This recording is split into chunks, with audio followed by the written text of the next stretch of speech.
जय हिंद। स्वागत है भगत सिंह जीके क्लास में। हम लोग देखेंगे प्रीवियस ईयर के क्वेश्चन पेपर जो कि एएलपी और टेक्नीशियन के जो एग्जाम होने वाले हैं 18 दिसंबर से, उसके लिए बहुत ही लाभदायक होने वाला है, क्योंकि इस बार टेक्नीशियन में सिर्फ एक ही एग्जाम होने वाला है CBT 1। तो उसके दृष्टिकोण से एग्जाम बहुत ही लाभदायक होने वाला है, क्योंकि इसी पैटर्न में एग्जाम होने वाला है। ये भी एग्जाम किसके द्वारा लिया जा रहा है, तो TCS के द्वारा लिया जा रहा है। अब प्लस ALP का जो CBT 2 होगा, CBT 2 CBT 1 तो हो गया, आंसर की हो गया, तो CBT 2 के लिए भी ये जो बहुत ही लाभदायक सिद्ध होने वाला है। तो आज हम लोग देखेंगे 23/1/2019 के फर्स्ट शिफ्ट के क्वेश्चन पेपर। चलते हैं क्वेश्चन की ओर, फर्स्ट क्वेश्चन की ओर।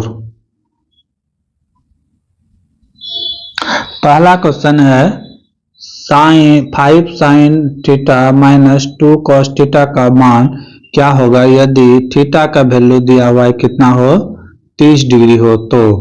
ठीक है, तो कुछ नहीं करेंगे, ऐसे सवाल को मैक्सिमम बच्चा छोड़ के भाग जाते हैं, तो छोड़ना नहीं, क्या करना है, यहाँ पे थीटा के जगह में कितना लेना है, 30 लेना है। यहाँ पे भी थीटा के जगह में क्या लेना है, 30 लेना है।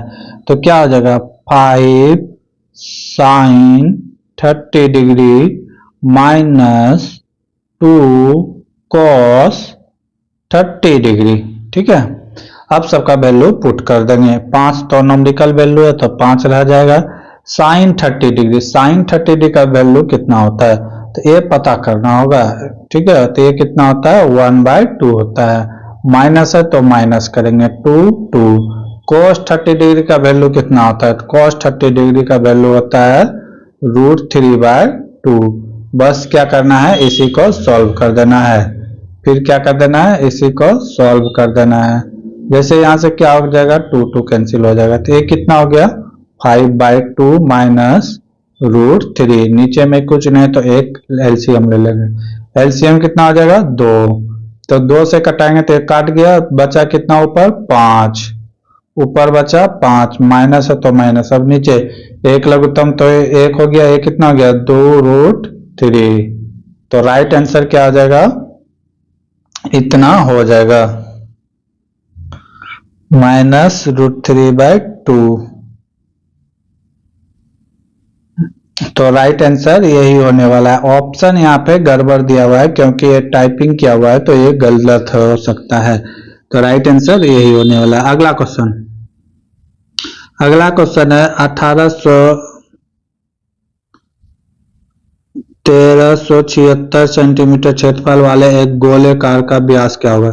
यहाँ पे वक्र होना चाहिए, वक्र पृष्ठ क्षेत्रफल। ठीक है, तब जाके राइट होना चाहिए आंसर। देखते हैं, तो यहाँ पे क्या दिया है, वक्र पृष्ठ क्षेत्रफल। तो वक्र पृष्ठ क्षेत्रफल वाला क्या होता है, 4πr²। इसी का वैल्यू दिया हुआ है, कितना दिया हुआ है, 1386। कितना दिया हुआ है, 1386 सेंटीमीटर स्क्वायर। तो यहाँ पूछा है व्यास, यानी हमको क्या चाहिए, r चाहिए, 2r चाहिए। ठीक है, तो पहले हम क्या निकालेंगे, r निकालेंगे। तो r यहाँ से निकालने के लिए क्या करना पड़ेगा, r² = हो जाएगा 1386/4π। तो पाई का वैल्यू हम बैठा देंगे 1346/4/22/7। 7 कहाँ चला जाएगा, ऊपर चला जाएगा। अब इसको हम क्या करेंगे, कटा देंगे, कटेगा तो कटा देंगे। तो इसको क्या करेंगे, कटा देंगे। 22 से कटाएंगे तो 22 को 11 कटाते हैं तो 11 दूना 22, ये कितना बार में कटेगा, 11 का 11 बचा 2 28। तो 11 दूना 22 बचा कितना, 6, 11 के 66, 126। फिर 126 को अगर कटा देंगे तो कितना बार में, 6 3 63, इधर हो गया 63। अब यहाँ पे क्या बचा है, 4 से कुछ नहीं कटेगा, तो ऊपर क्या हो गया, 63 × 7, क्योंकि 7 यहाँ पे बचा हुआ था, और नीचे 4। तो 63 × 4 करेंगे, 63 × 7/4। तो 63 7 21 के 1 हासिल बचा 2, 6 7 42 2 44, 441/4। ये किसका वैल्यू है, तो आर स्क्वायर का वैल्यू है। किसका वैल्यू है, आर स्क्वायर का। हमें किसका वैल्यू चाहिए, आर का चाहिए, तो आर का चाहिए तो इसके अंडर रूट हो जाएगा 441/4। जब इसको अंडर रूट से बाहर करेंगे तो ये देख रहे हैं तो किसका स्क्वायर है, तो ये 21 का है। 21 बटे यहाँ से क्या हो जाएगा 2, तो आर का वैल्यू कितना हो गया 21/2। और हमें चाहिए क्या था, व्यास चाहिए था। व्यास क्या होता है 2r, तो 2r बराबर क्या हो जाता है 2 गुना 21/2, 2 से 2 कैंसिल, आर का वैल्यू यानी 2r का वैल्यू कितना हो गया 21 centimetre. Option number A is the right answer. अगला क्वेश्चन था, किस टीम ने 2018 में आयोजित इंडियन प्रीमियर लीग यानी कि आईपीएल जीता है, तो इसका राइट आंसर होगा क्या, चेन्नई सुपर किंग। क्या हो जाएगा, चेन्नई सुपर किंग। ठीक है, अगला क्वेश्चन, एक निश्चित कोड भाषा में लिखे जाने पर यदि डर्टी को 24,559,759 लिखा गया है तो फ्रॉम को इतना लिखा गया है, तो ARD को क्या लिखेंगे। तो ऐसे सवाल बनाने के लिए क्या करना है, सबको लिख देना है। क्या, DIRTY, डर्टी को क्या कोडिंग किया गया है 24759। उसके बाद फ्रॉम को FOAM, फ्रॉम को क्या लिखा गया है 1863। तो पूछा किसका गया है ARID का। तो इसमें क्या करना है कि सबका कोडिंग उठा लेना है। जैसे ए के लिए क्या लिया गया है, ये कहाँ पे, यहाँ पे, तो यहाँ पे देखे तो ए के लिए क्या लिया गया 6 लिया गया, तो ए के लिए 6 आ गया। उसके बाद क्या है आर, तो आर के लिए क्या लिया गया है, देखते हैं आर कहाँ पे है, तो आर यहाँ पे है। आर एक इधर से गिन लेंगे 1 2 तीसरा, तो 1 2 तीसरा, आर के लिए क्या लिया गया है 7 लिया गया है। फिर आगे इसी तरह देख लेंगे। फिर क्या है आई यहाँ पे है, तो आई कहाँ से, यहाँ पे है आई के लिए क्या उठाया गया है, तो 1 सेकेंड है, तो आई के लिए क्या आ जाएगा 4 आ जाएगा। खरल से कोडिंग किया जा रहा है। ठीक है, उसके बाद क्या बचा है डी बचा है, तो डी के लिए कहाँ है डी तो इसी में पहला में है, तो पहला में क्या है 2, तो राइट आंसर क्या हो गया 6742 is the right answer. Option number 1 सही है। सिर्फ इसी से कोडिंग करके उठा लेना था, बाकी अपना कुछ दिमाग नहीं लगाना था, नहीं तो गलत हो सकता था। अगला क्वेश्चन क्या, एक विमा सूचक रेखा डायमेंशन लाइन के सिरे पर मौजूद तीर के नोक लगभग कितना लंबा होता है यदि 1 mm चौड़ी हो, तो क्या कह रहा है कि कितना लंबा होता है, नोक कितना लंबा होता है। मान लेते हैं ये डायमेंशन है, ठीक है, ये डायमेंशन है, तो यही पूछ रहा है कि ये जो है ये लंबाई दिया हुआ है, कितना दिया हुआ है, ये ठीक फिगर नहीं बना, इसको हटाते हैं। ठीक है, ये पूछ रहा है, ये दिया हुआ है, कितना दिया हुआ है, ये दिया हुआ है 45, ये 1 mm, कितना दिया है 1 mm। तो पूछ रहा है कि ये वाला जो डायमेंशन होगा इसकी लंबाई कितना होगा, लंबाई यानी कि यहाँ से यहाँ तक ये कितना होगा, तो ये कितना होता है 3 mm होता है। इसका रेशियो जो चलता है कितना चलता है 1:3 का रेशियो चलता है, 1:3। अगर ये 2 mm मोटा होता तो इसका कितना हो जाता 6 हो जाता, कितना हो जाता 6 हो जाता। हमेशा ये किस में चलेगा, तो 1:3 में। ये एंगल जो बनना चाहिए ये कितना बनना चाहिए 45 डिग्री, ये एंगल कितना बनना चाहिए 45 डिग्री। इधर भी कितना एंगल बनना चाहिए 35 डिग्री। ये इसको जो कहते हैं, इस पूरा नाम को इसको क्या कहते हैं, तो इसको कहते हैं एरोहेड। इसको क्या कहते हैं एरोहेड, इसको क्या कहते हैं एरोहेड। ये पूरा पार्ट को क्या कहते हैं एरोहेड। ठीक है, ये सब बात याद रखिएगा। तो कितना हो जाएगा 3 mm is the right answer. ये कौन भी पूछ सकता है नेक्स्ट एग्जाम में, तो कितना होता है, तो 45 डिग्री होता है। ये सभी बातें बहुत ही इंपॉर्टेंट है।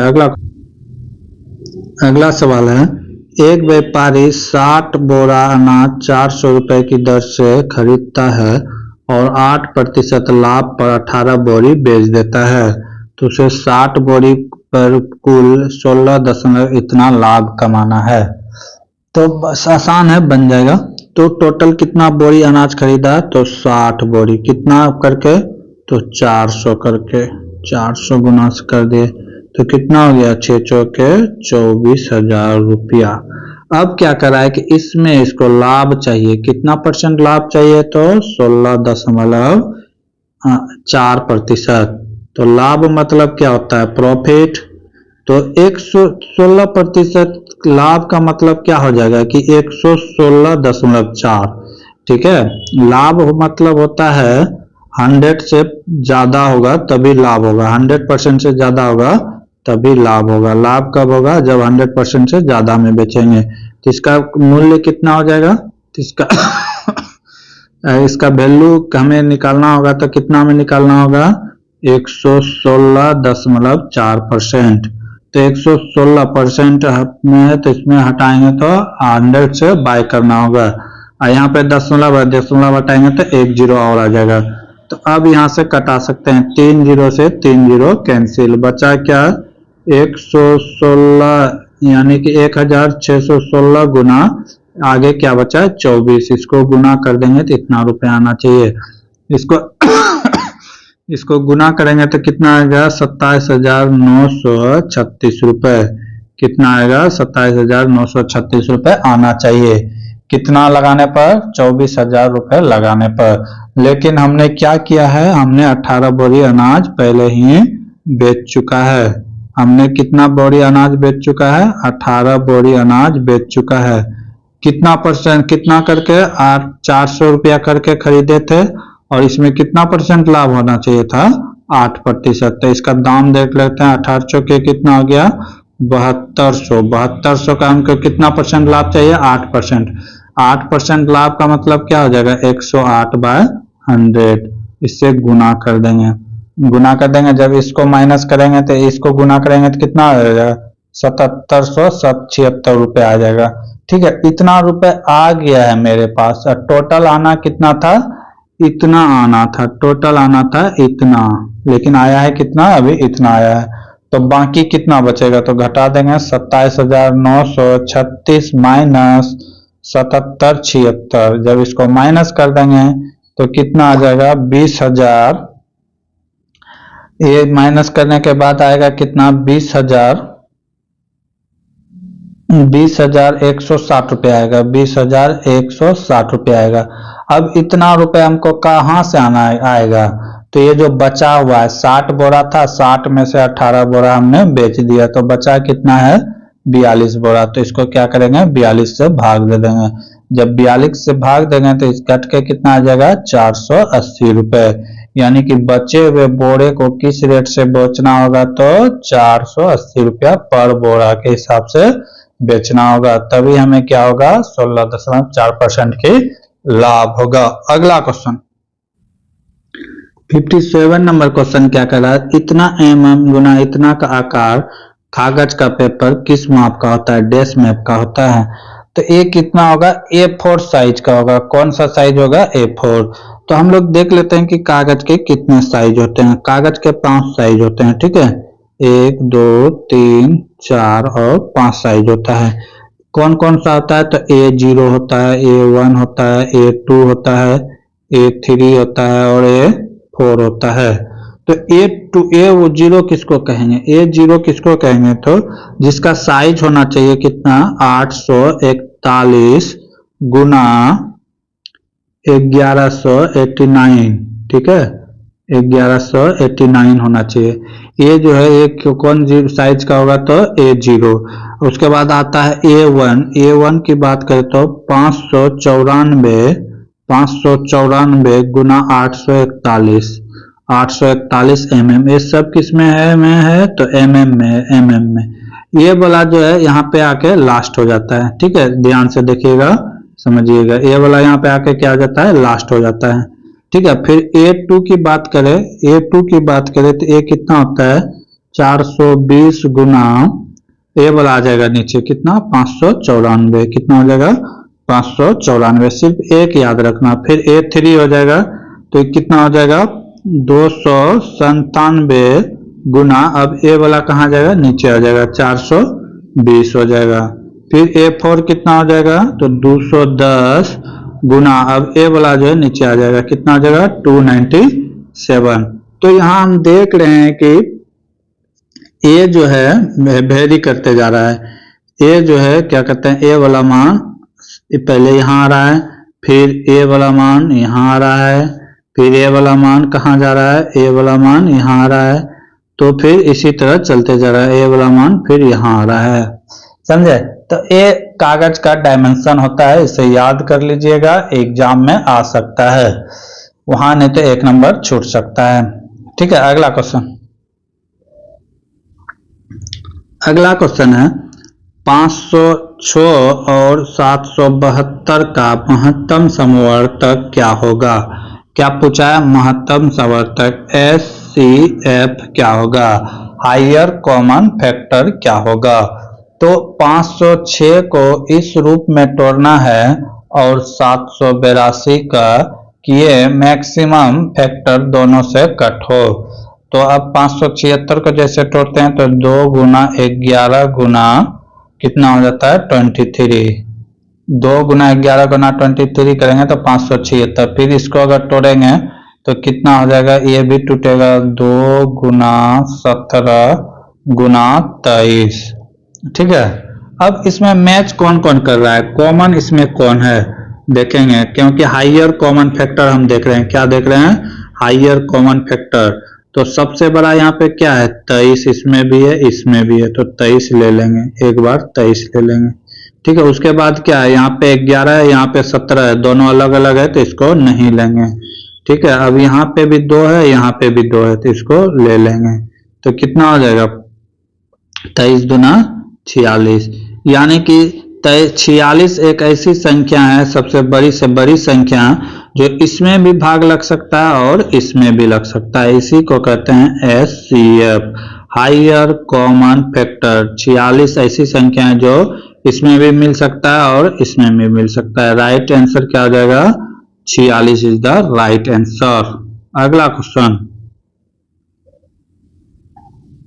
अगला क्वेश्चन है हिस्टैमाइसिन दवाएं कुछ प्राथमिक चिकित्सा बॉक्स में फर्स्ट एड बॉक्स जिसको कहते हैं मौजूद रहता है। इन दवाओं का प्रयोग कब किया जाना चाहिए? क्या तो ऑप्शन क्या क्या, अपचय एवं सीने में जलन कम करने के लिए, जब आदमी का खाना नहीं पचता या सीने में जलन हो रहा है उसके लिए, तो ये क्या है गलत है। अस्थमा से राहत पाने के लिए, ये भी गलत है। रक्त के थक्के बनने में मदद करने के लिए, ये भी गलत है।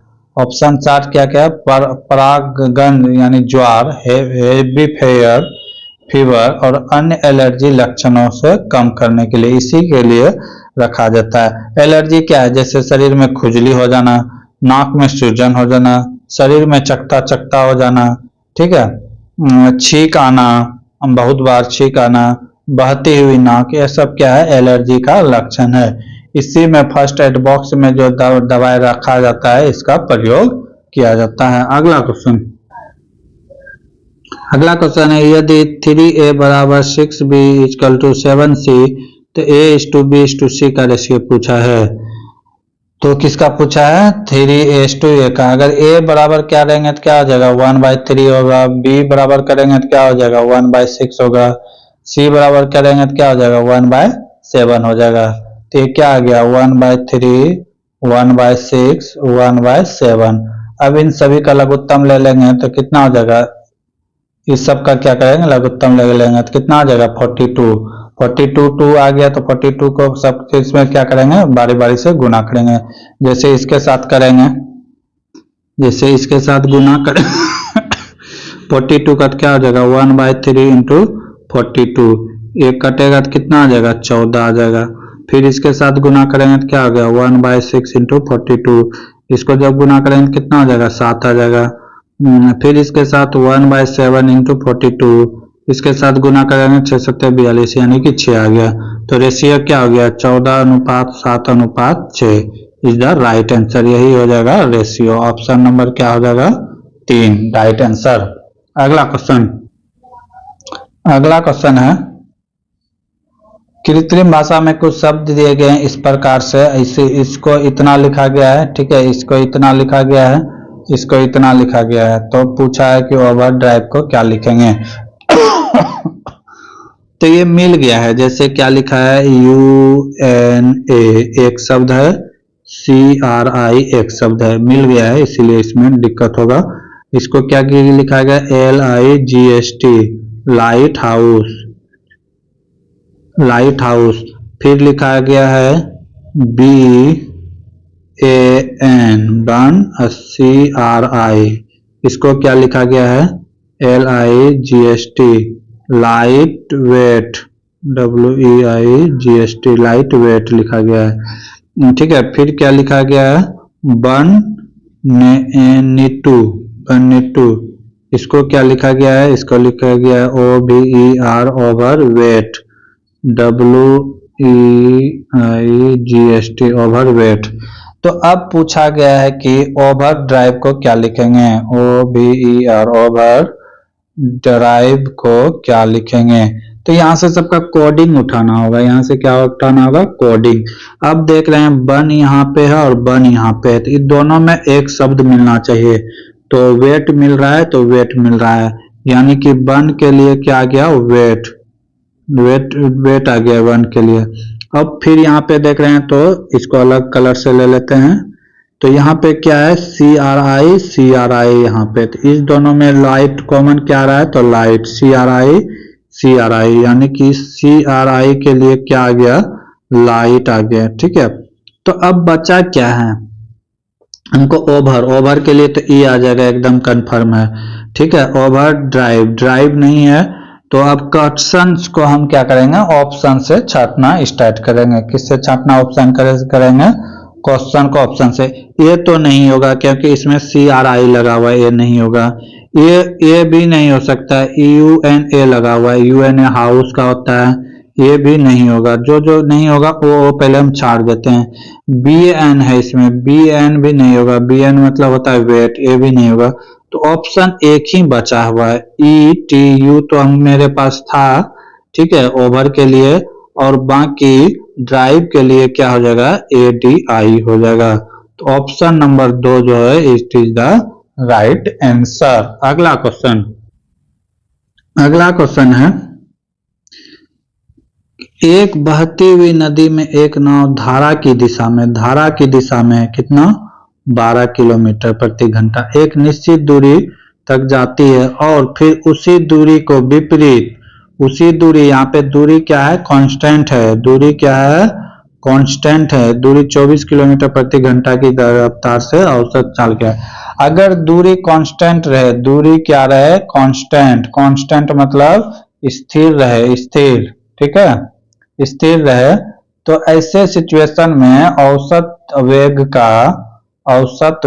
का या औसत चाल का फॉर्मूला होता है जो इधर से जिस स्पीड से गया और उधर से जो स्पीड से आया 2 से गुना, 2 गुना, मान लेते हैं कि इधर से गया था x स्पीड से, उधर से आया y स्पीड से, तो y और नीचे हो जाएगा x प्लस y, ठीक है।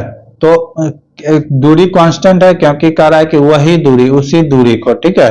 तो फिर हो जाएगा 2 गया था किस स्पीड से, तो 12 के स्पीड से, आया है कितना के स्पीड से, तो 24 के स्पीड से, गुना क्या हो जाएगा 24, और नीचे क्या हो जाएगा 12 जोड़ 24, नीचे में प्लस, ठीक है।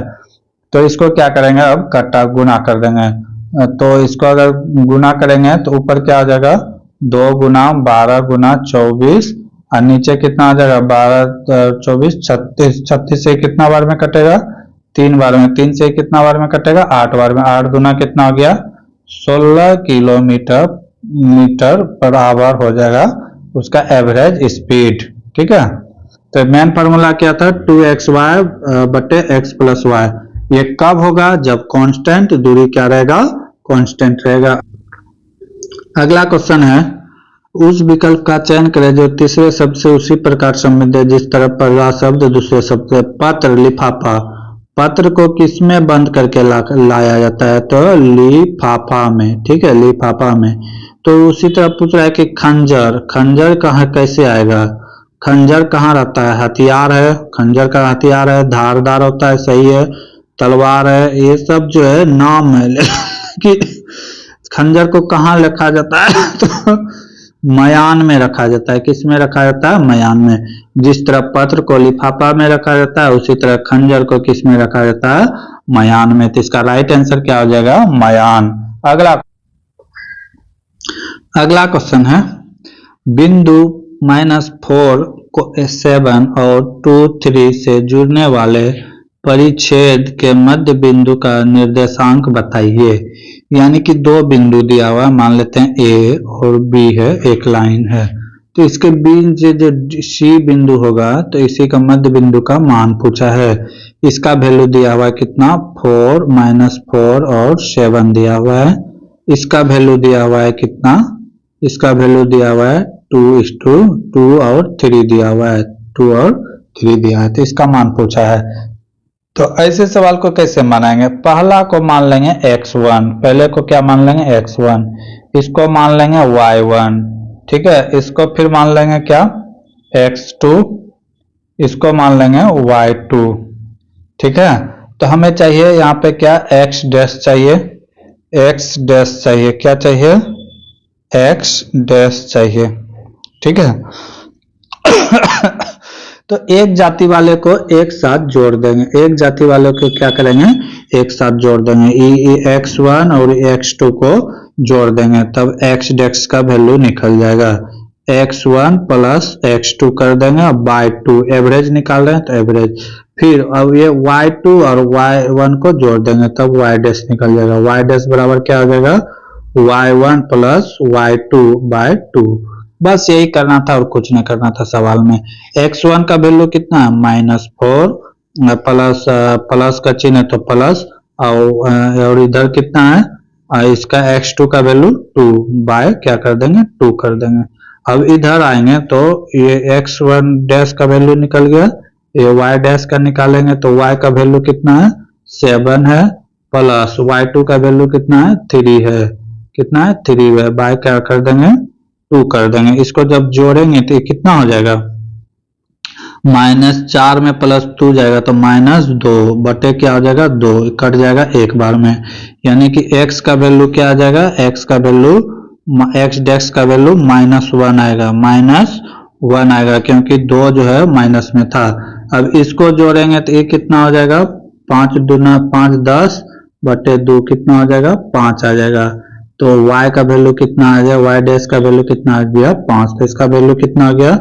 -x और 5 is the right answer. Option number 2 सही है। ऐसे सवाल को छोड़े नहीं, बहुत आसान होता है और मैक्सिमम बच्चे क्या करते हैं? छोड़ देते हैं। क्या करा है क्वेश्चन? यदि प्रश्न के 2 कथन दिए गए हैं, निष्कर्ष 1 2 दिया गया है, तो उसे सत्य मानकर भले ही वो क्या हो? गलत हो, तो बनाना है, ठीक है। क्या करा है? कुछ गाड़ी घोड़ा गाड़ी है, कुछ क्या है? गाड़ी है, गाड़ी है। कह रहा है कि कुछ गाड़ी क्या है? घोड़ा गाड़ी, घोड़ा गाड़ी है, घोड़ा गाड़ी है। अब बाकी अगला कंडीशन क्या कर रहा है? सभी गाड़ी ठेला गाड़ी है। अगर क्या कर रहा है कि सभी गाड़ी जो है ये क्या है? ठेला गाड़ी है, ठीक है। ये क्या है? ये फिगर ठीक नहीं बना, तो क्या कर रहा है कि सभी गाड़ी जो है वो ठेला गाड़ी है। क्या है? ठेला गाड़ी, ठेला गाड़ी। अब क्वेश्चन क्या कर रहा है? सभी घोड़ा गाड़ी ठेला गाड़ी है। बिल्कुल गलत है, सभी घोड़ा गाड़ी ठेला गाड़ी नहीं है। आगे क्या कर रहा है? कुछ ठेला गाड़ी घोड़ा गाड़ी है, हाँ, इतना सा ठेला गाड़ी घोड़ा गाड़ी है, तो ये सही है। ऑप्शन 1 गलत है और ऑप्शन 2 सही है। तो निष्कर्षण केवल 2 लागू होता है, ऑप्शन नंबर 2 सही है। बाकी का क्वेश्चन हम लोग अगले क्लास तक में देखेंगे। तब तक के लिए जय हिंद, जय भारत। जय हिंद, स्वागत है भगत सिंह जी के क्लास में। हम लोग देख रहे थे एलपी टेक्नीशियन के क्वेश्चन पेपर। तो अगर इसका पीडीएफ लेना चाहते हैं तो हमारे टेलीग्राम चैनल भगत सिंह जी के क्लास से जुड़े, जीके क्लास से जुड़े, वहां पे सारा पीडीएफ उपलब्ध रहेगा और सब एग्जाम का भी, एनटीपीसी हो गया, आरपीएफ हो गया, टेक्नीशियन हो गया, फिर एएलपी हो गया, रेलवे के जितने भी एग्जाम ऑनलाइन हुए हैं सारे क्वेश्चन पेपर आप हमारे Telegram channel Bhagat Singh GK class से ले सकते हैं। इसके कुछ क्वेश्चन हम लोग पिछले क्लास में देख चुके थे, आज उससे आगे देखेंगे। तो 20 नंबर तक क्वेश्चन हम लोग पिछले क्लास में देख लिए थे, 19 तक, आज देखेंगे 20 नंबर। ठीक है, तो पहला क्वेश्चन क्या है, यदि 90 डिग्री तापमान वाले आधा लीटर गर्म पानी को 10 सेंटीग्रेड तापमान वाले 3.5 लीटर वाले ठंडे पानी के साथ मिलाया जाता है, कोई उष्मा हानि नहीं होने पर अंतिम संतुलन तापमान क्या होगा। अंतिम संतुलन मतलब एवरेज टेम्परेचर क्या होगा। क्वेश्चन समझ रहे हैं, कह रहा है कि आधा लीटर पानी है, 500 ग्राम पानी है, जिसका टेम्परेचर कितना है, तो 90 डिग्री है। अब कह रहा है कि 3.5 लीटर यानी 7/2 लीटर जो है उसका टेम्परेचर 10 डिग्री है। अब कह रहा है कि दोनों पानी को मिलाएंगे तो टेम्परेचर का मान क्या होगा।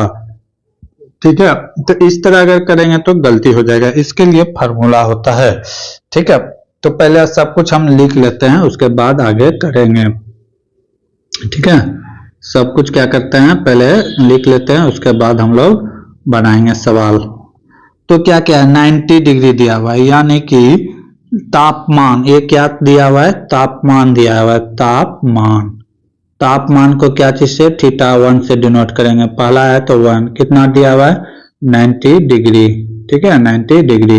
आगे क्या करा है कि फिर ये पानी का मात्रा कितना है 90 डिग्री वाला का, ये कितना, आधा लीटर।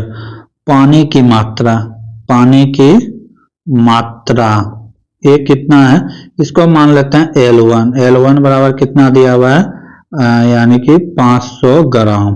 500 ग्राम, ये इसको लीटर में कन्वर्ट करना चाहेंगे तो ज्यादा अच्छा होगा, तो 0.5 लीटर। ठीक है, अब क्या कर रहा है कि दूसरे टेम्परेचर से, यानी कि और अब क्या कर रहा है कि टेम्परेचर ये सेकेंड वाला यानी कि θ2 का वैल्यू कितना दिया हुआ है, 10 डिग्री। अब इसका पानी कितना है, 7.5 लीटर, यानी L2 का वैल्यू दिया हुआ है कितना, 3.5 लीटर। तो अब पूछा है कि संतुलन यानी कि दोनों को मिक्स टेम्परेचर क्या होगा, मिक्स टेम्परेचर क्या होगा, दोनों का मिक्स टेम्परेचर का वैल्यू क्या होगा। तो इसको तो हम क्या करेंगे इसके साथ, तो देखते हैं, फार्मूला होता है इसका θ1 L1 बीच में क्या है तो इनटू है, प्लस θ2 L2 बीच में क्या है, इनटू है। ठीक है, और नीचे हो जाएगा टोटल पानी का मात्रा कितना हो जाएगा, टोटल पानी का मात्रा L1 प्लस L2। बस इसी का वैल्यू क्या कर देना है, पुट कर देना है, वैल्यू क्या कर देना है, पुट कर देना है। θ1 का वैल्यू कितना है 90, L1 का वैल्यू कितना है 0.5 प्लस θ2 का वैल्यू कितना है 10, फिर L2 का वैल्यू कितना है 3.5, और नीचे क्या हो जाएगा 0.5 प्लस 3.5। समझ गए, L1 L2 का वैल्यू ऊपर से ले लिया। जब इसको गुना करेंगे तो ये कितना आएगा, जब इसको गुना करेंगे तो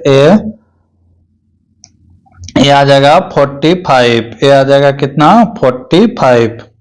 इसको जब गुना करें, जब इसको गुना करेंगे तो ये कितना हो जाएगा, इसको गुना करेंगे तो यहाँ से 9 × 5 = 45 हो जाएगा, कितना हो जाएगा 45। 45 कैसे हुआ देख लेते हैं, 90 × 0.5, अब दशमलव हटाएंगे तो नीचे क्या आ जाएगा 10, 1 0 से 1 0 कैंसिल, 9 × 5 कितना हो गया 45, प्लस है तो प्लस।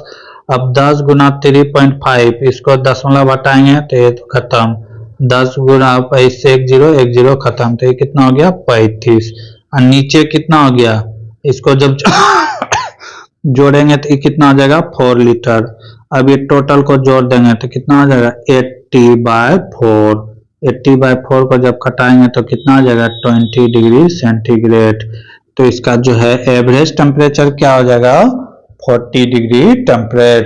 एकदम आसान सवाल था और एग्जाम में आने से मैक्सिमम बच्चा इस सवाल को छोड़ देता, अब नहीं छोड़ना है। मेन फार्मूला कौन है, तो ये है फार्मूला, याद होना चाहिए। अगला अगला क्वेश्चन है, निम्नलिखित में किस प्राप्तकर्ता को मरणोपरांत दादा साहेब फाल्के पुरस्कार दिया गया है? तो ये कौन है? विनोद खन्ना है, यानी कि 2018 का पूछा होगा क्योंकि ये 2019 का क्वेश्चन पेपर है। अगला क्वेश्चन, एक धातु की छड़ का प्रतिरोध के अलावा निम्नलिखित पर निर्भर करता है। प्रतिरोध पर तो निर्भर करता है और किस पे निर्भर करेगा? तो लंबाई पर निर्भर नहीं करता, सभी पर निर्भर करता है। अलावा यानी कि किस पर निर्भर नहीं करता है, यहाँ पे कौन ऐसा शब्द आएगा? प्रतिरोधकता तो करता है, तापमान में भी करता है, तापमान बढ़ने से अतिचालक का जो है चालक कम हो जाता है। तो यहाँ पे एक लंबाई पे भी करता है। एक शब्द आता है घनत्व, घनत्व पर जो है ये डिपेंड नहीं करता है। किस पे डिपेंड नहीं करता है? तो घनत्व पर डिपेंड नहीं करता है। ठीक है, इसका राइट आंसर क्या आ जाएगा? घनत्व, डेंसिटी, डेंसिटी पर डिपेंड नहीं करता है। अगला क्वेश्चन, अगला सवाल है, 50 केजी द्रव्यमान वाले एक ट्रक को कितना 25 मीटर पर सेकेंड से 35 मीटर पर सेकेंड तक त्वरित किया जाता है, एक्सलरेट किया जाता है, तब इसकी गतिज ऊर्जा पूछा है कि क्या होगा? गतिज ऊर्जा पूछा है कि क्या होगा? तो इस सवाल बनाने के लिए हमें यहाँ पे पूछा है, एमजे में पूछा है। ठीक है, तो यहाँ पे ट्रक का मास कितना दिया हुआ है? मास का वैल्यू कितना दिया है? तो 5000 केजी। ठीक है, कितना दिया हुआ है? 5000 केजी। कोई दिक्कत नहीं। अब यहाँ पे हमें अंतिम चाल का मान पता है। अंतिम चाल कितना है? v बराबर दिया हुआ है 35 मीटर पर सेकेंड। ठीक है, और u का वैल्यू कितना दिया हुआ है? u प्रारंभिक, प्रारंभिक चाल कितना दिया है? ये है v और ये है u का दिया है 25 मीटर पर सेकेंड। ठीक है, कोई दिक्कत नहीं। अब यहाँ से हम लगा देंगे कि एक्सलरेट जो करेगा यानी कि परिवर्तन करेगा, तो उसके लिए गतिज ऊर्जा का फॉर्मूला लगा देंगे। गतिज ऊर्जा का फॉर्मूला, गतिज ऊर्जा बराबर क्या होता है? Half mv²। क्या होता है? Half mv²। तो v का मान यहाँ पे क्या हो जाएगा? वेरी करेगा। कैसे? क्योंकि एक्सलरेट हो रहा है और स्पीड चेंज हो रहा है। 1/m हो जाएगा v माइनस u का होल, ये ठीक है, v माइनस u हो जाएगा। अब हम यहाँ पे वैल्यू सबका पुट कर देंगे। 1/2 m का वैल्यू कितना है? m का वैल्यू आप लोग देख सकते हैं कितना है यहाँ पे, तो 5000। m का वैल्यू कितना है? तो 5000। ठीक है, और v हमें पता नहीं है, तो v का वैल्यू कितना है? v का वैल्यू कितना है? 35 का स्क्वायर माइनस u का वैल्यू कितना है? 25 का स्क्वायर। कितना का स्क्वायर? 25 का स्क्वायर। तो ये कितना हो जाएगा? 1/2। इसको अगर कटाना चाहते हैं तो कट जाएगा 2500 बार में। तो ये हो गया 25 को, तब तो खत्म हो जाएगा ये। तो ये हो गया 2500। अब इस यहाँ तो पढ़े होंगे कि a प्लस बी का होल स्क्वायर हो गया, ये बाहर में नहीं है। a square plus B square का फॉर्मूला पढ़े होंगे, a प्लस बी और a माइनस बी। तो ये हो गया 35 जोड़ 25, अब हो जाएगा इनटू 35 माइनस 25। ठीक है, तो ये कितना हो गया? 2500, और इधर से गुना जोड़ करके आएगा तो 25 और 35 और 25 कितना हो गया? ये हो गया 60, और इधर से जब माइनस होगा तो ये कितना हो गया? 10 हो गया। ये कितना हो गया? 10 हो गया। सबको क्या करेंगे? गुना कर देंगे। 1 2 3 4 5 4 जीरो हो जाएगा। 1 2 3 4 जीरो हो गया। अब 15 छक्का 150 यानी कि 150 में और एक जीरो। अब इसको पूछा है mj में, तो mj मतलब मिलियन टन में, तो इसमें क्या आ जाएगा? 1 पॉइंट आ जाएगा। इसका वैल्यू हो जाएगा 1.5 mj। ठीक है, तो ऑप्शन नंबर 3 क्या हो जाएगा? राइट आंसर होने वाला है। अगला क्वेश्चन, अगला क्वेश्चन है, उम्माद भवन पैलेस किस शहर में है? तो ये जो है कहाँ है, तो जोधपुर में है। कहाँ है, जोधपुर में। अगर जयपुर की बात करें तो जयपुर को क्या कहा जाता है, भारत का पेरिस। क्या कहा जाता है, भारत का पेरिस कहा जाता है। वहीं अगर उदयपुर की बात करें तो उदयपुर को क्या कहते हैं, उदयपुर को पिंक सिटी कहते हैं, ठीक है। और फिर अगर जोधपुर हो गया, उदयपुर हो गया, जयपुर, जयपुर तो हो गया, ठीक है। जोधपुर है, जोधपुर को क्या कहते हैं, तो जोधपुर को और भी एक नाम से जाना जाता है। किस नाम से जाना जाता है जोधपुर को, तो सूर्य नगरी।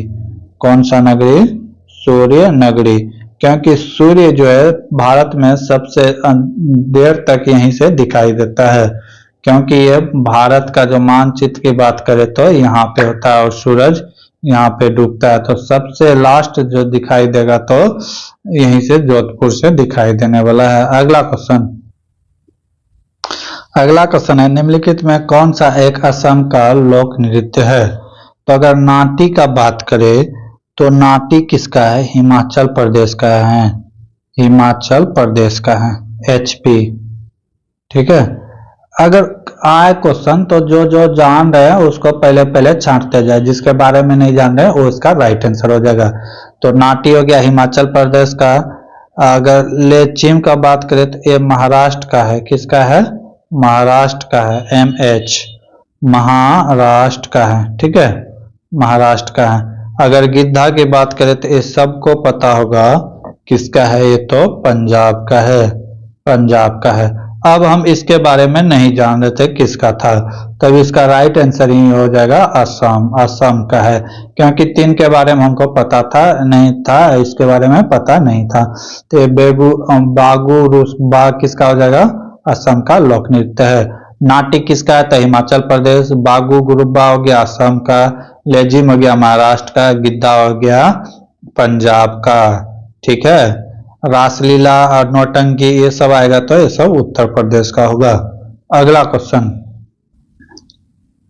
अगला क्वेश्चन है निम्नलिखित में कौन सी मूल इकाई नहीं है। मूल इकाई मतलब फंडामेंटल यूनिट। कौन सा, फंडामेंटल यूनिट नहीं है। तो इसमें बात करें तो एम्पियर तो फंडामेंटल यूनिट है। एम्पियर किसका है, तो विद्युत धारा का है। किसका है, विद्युत धारा का है, ठीक है। और उसके बाद मोल मोल भी तो यानी कि ये भी तो यूनिट है, यानी कि फंडामेंटल यूनिट है। ये किसका है, मोल। तो ये मोल है पदार्थ की मात्रा का। किसका है, पदार्थ की मात्रा का है, पदार्थ की मात्रा का है। कैंडेला की बात करें तो ये भी है। कैंडेला है किसका है, तो ज्योति, ज्योति की तीव्रता, ज्योति तीव्रता का है। किसका, ज्योति तीव्रता का है। तो अब यहाँ पे बचा एक रेडियन। रेडियन जो है फंडामेंटल यूनिट में नहीं आता है। फंडामेंटल यूनिट की बात करें तो कितना है, 7 है। रेडियन जो होता है वो सब फंडामेंटल में आता है, यानी कि सब यूनिट में होता है, ठीक है। तो डायरेक्ट यूनिट में नहीं, कंप्लीमेंट्री सप्लीमेंट्री यूनिट में आता है रेडियन, ठीक है। रेडियन ये ऐसे यूनिट किसका होता है, तो कौन का होता है, स्टे रेडियन, यानी कि कौन का होता है। अगला क्वेश्चन, तो 7 फंडामेंटल राइट्स हो गया यहाँ पे। फंडामेंटल राइट ने फंडामेंटल यूनिट, तो कैंडेला, मोल, एम्पियर। और की बात करें तो लेंथ हो गया, लंबाई, समय हो गया, द्रव्यमान हो गया और ताप हो गया। विद्युत धारा, ज्योति तीव्रता, ये सब क्या है, फंडामेंटल। तो फंडामेंटल यूनिट कितना है, 7 है, अगर कहीं पूछेगा तो। अगला क्वेश्चन है यदि किसी मूलधन पर पहले और दूसरे वर्ष के अंत में चक्रवृद्धि ब्याज इतना प्राप्त होता है तो ब्याज दर ज्ञात करें। क्या कह रहा है कि पहला वर्ष और सेकेंड वर्ष के अंत में। पहला वर्ष कितना प्राप्त होता है, तो 1350 रुपए, और सेकेंड वर्ष कितना मिलता है, तो 1458 रुपए। यानी कि इससे जो ज्यादा है इसका अंतर देख लेंगे, कितना का अंतर है, तो इसको माइनस कर देंगे। 1458 माइनस 1350, 1350 इसमें माइनस कर देंगे तो कितना हो जाएगा, 8 हो गया, 0 और ये कितना हो गया 1, इधर खत्म, यानी कि 108 रुपए का अंतर है। अंतर का मतलब क्या है कि फर्स्ट साल का जो है, फर्स्ट साल अगर सीआई भी रहता है तो वो सिंपल इंटरेस्ट ही देता है, ठीक है। सेकेंड साल में क्या होता है कि इसका जो एसआई था उसका इंटरेस्ट इसमें जुड़ता है, ठीक है। तो फर्स्ट साल में कोई भी अंतर नहीं होता है। तो अंतर कितना का है, तो 108 का। यही तो अंतर है कि फर्स्ट साल का ब्याज मिला 108 रुपया का। 108 रुपया क्या है, तो ब्याजों का ब्याज है, ठीक है। तो अब पूछा है कि ब्याज दर क्या है, ब्याज दर पूछा है कि ब्याज दर क्या है। तो ब्याज कितना मिला, यानी कि 108 रुपया मिला है। ब्याज कितना मिला, 108 रुपया मिला।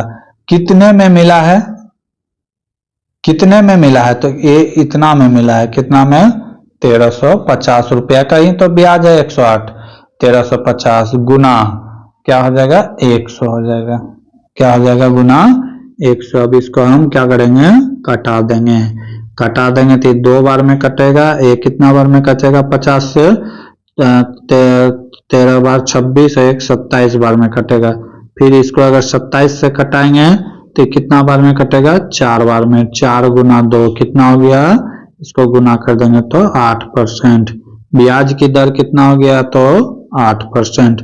समझ गए, बहुत ही आसान था, कर सकते थे। अगला क्वेश्चन, अगला क्वेश्चन है, यदि कोई दुकानदार 2700 रुपए पर एक वस्तु बेचता है और वह 8% लाभ कमाता है, यदि वह 3000 में बेचे तो उसे लाभ प्रतिशत क्या होगा।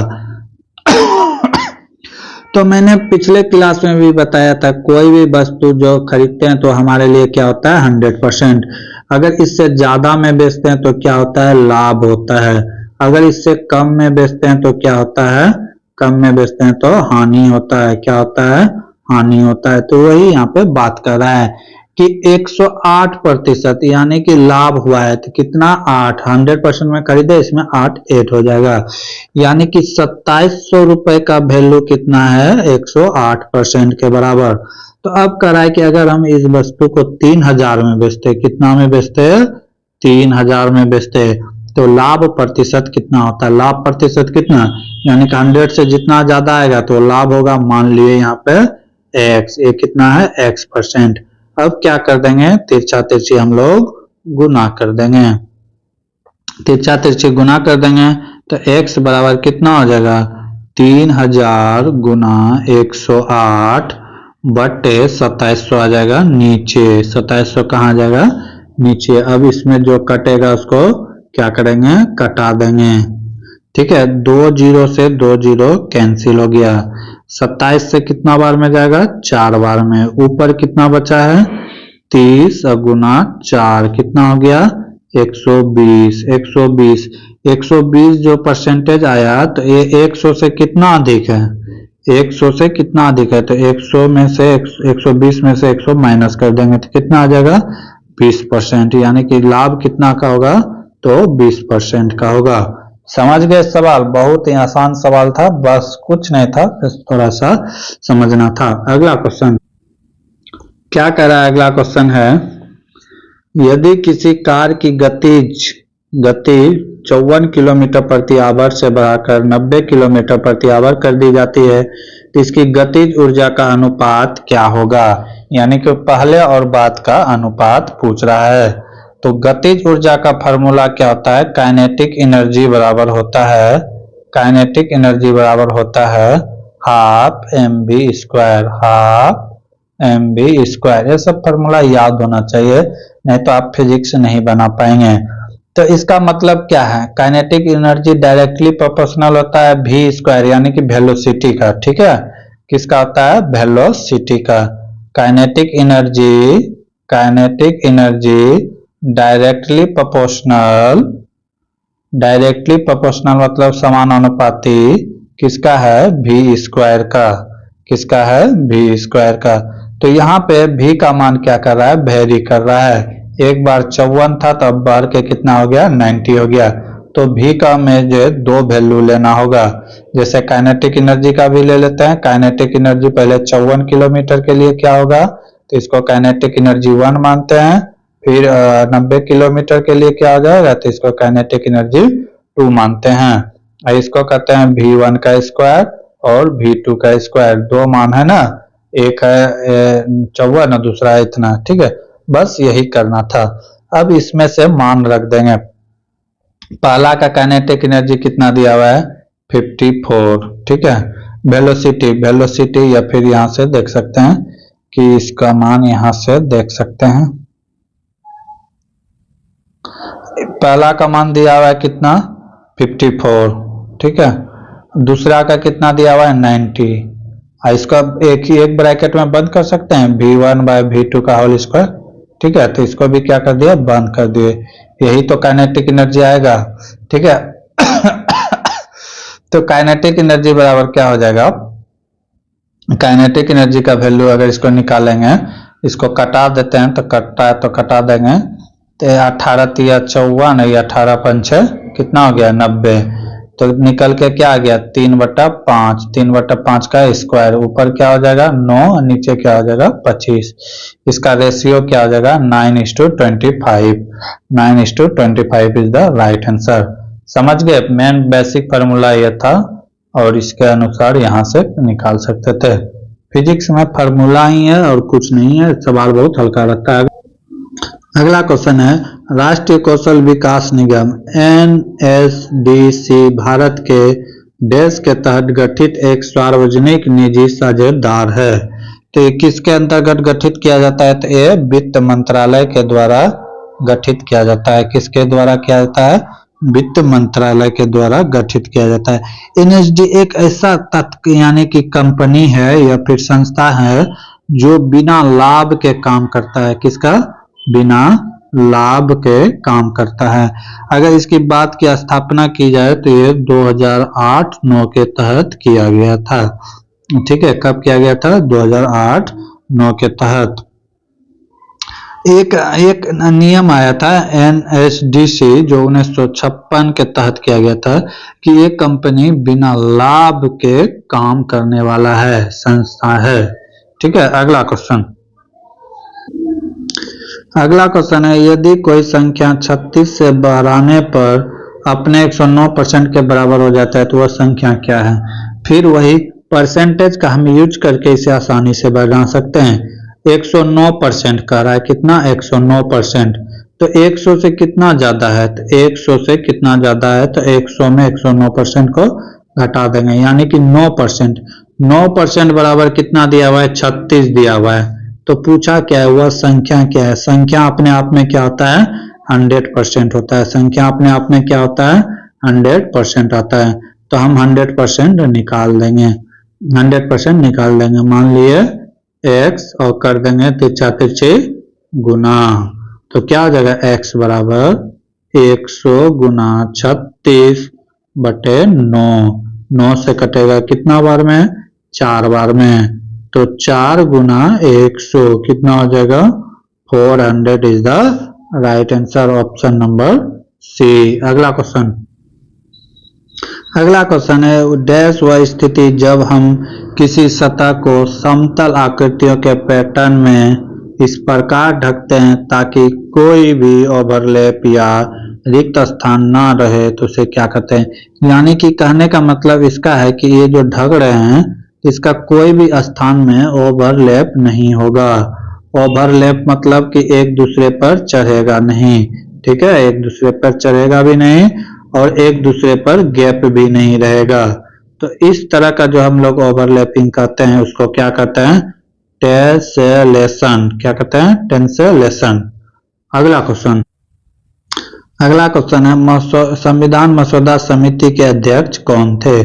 तो मसौदा समिति के जो अध्यक्ष की बात करें तो कौन थे BR अम्बेडकर।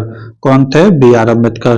29 अगस्त 1947 को भीमराव अंबेडकर के अध्यक्षता में क्या किया गया था कि मसौदा समिति बनाया गया था। इसमें अगर सदस्य पूछ दे कितने थे सदस्य, तो 7 सदस्य थे। ठीक है, मसौदा समिति में कितने सदस्य थे, तो 7। ये बात याद रखिएगा। ठीक है, तो कौन कौन सदस्य थे देख लेते हैं। कौन कौन सदस्य थे वो भी देख लेते हैं। तो सदस्य थे संचालन समिति, कौन थे संचालन समिति। संचालन समिति की बात करें तो एक कौन थे? डॉक्टर राजेंद्र प्रसाद। डॉक्टर राजेंद्र प्रसाद कौन थे? संचालन समिति। अगर राष्ट्रीय ध्वज समिति भी बोलेगा तो कौन था? राष्ट्रीय ध्वज समिति, ये भी कौन थे? तो डॉक्टर राजेंद्र प्रसाद ही थे। अगर फिर बोले कि झंडा पर तथ्य समिति, तो झंडा समिति का भी अध्यक्ष कौन थे? तो डॉक्टर राजेंद्र प्रसाद थे। अगर संघ शक्ति समिति पूछे, संघ शक्ति, तो ये कौन थे? जवाहरलाल नेहरू। जवाहरलाल नेहरू कौन थे? संघ समिति अध्यक्ष। ठीक है। अब प्रांतीय संविधान समिति की बात करें तो सरदार वल्लभ भाई पटेल। सभी प्रांत को मिलाने वाला यही था, नहीं तो भारत में 563 से भी ज्यादा देश का निर्माण हो जाता। सभी को एक किया है यही। ठीक है। तो ये 5 आदमी थे जिनके प्रमुख थे। टोटल इसके सदस्य कितने थे? तो 7 सदस्य थे। अगला क्वेश्चन है 30 केजी और 15 केजी वजन वाले 2 बच्चे झूले में सी-सॉ झूले, जो एक ऊपर जाता है एक नीचे आता है, उस टाइप का झूला आलम से क्रमशः 1 मीटर और 1.5 मीटर की दूरी पर बैठा है। m केजी वस्तु एक लड़के को झूले सी-सॉ के दूसरी तरफ आलम इतना से इतना मीटर की दूरी पर बैठा है और झूला संतुलन अवस्था में, तो m का वैल्यू क्या होगा? क्वेश्चन समझिएगा, क्वेश्चन बहुत अच्छा है, क्वेश्चन समझने का प्रयास कीजिएगा। ठीक है, क्वेश्चन समझने का क्या कीजिएगा? प्रयास। क्या करा है कि एक सी-सॉ झूला है, सी-सॉ झूला समझ रहे हैं, तो क्या करा है कि ये झूला सभी संतुलन अवस्था में है। क्यों है? क्योंकि एक साइड जो है m द्रव्यमान के कोई आदमी बैठे हुए हैं और दूसरे ओर ये दूरी भी दिया हुआ है। कितना दिया हुआ है? 1.2 मीटर दिया हुआ है। यहाँ से मिडिल से जहाँ पे एक खंबा गड़ा है वहां से ये दूरी दिया हुआ है। कितना दिया हुआ है? 1.2 मीटर।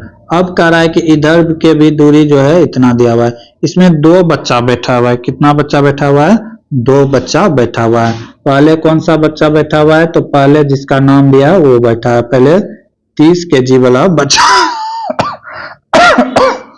पहले 30 केजी वाला बच्चा बैठा हुआ है। कितना केजी वाला? 30 केजी वाला। इसका दूरी कहाँ है? तो क्रमशः यहाँ से ये वाला दूरी इसका होगा, यानी कि ये दूरी कितना दिया हुआ है? 1 मीटर दिया हुआ है यहाँ से। ठीक है। फिर और करा है कि दूसरा बच्चा एक बैठा है जो यहाँ से 1.2 मीटर की दूरी पे है। दूसरा बच्चा का वजन कितना है? तो 15 केजी है। 15 केजी है। अब कह रहा है कि इस m का वैल्यू कितना होगा जिसके कारण कि ये झूला संतुलित अवस्था में है, ना तो नीचे है ना तो ऊपर, यानी बैलेंस किया हुआ है, ये पूछ रहा है। ठीक है, क्वेश्चन समझ गए? क्वेश्चन यही था कि झूले को संतुलन बनाए रखा गया है।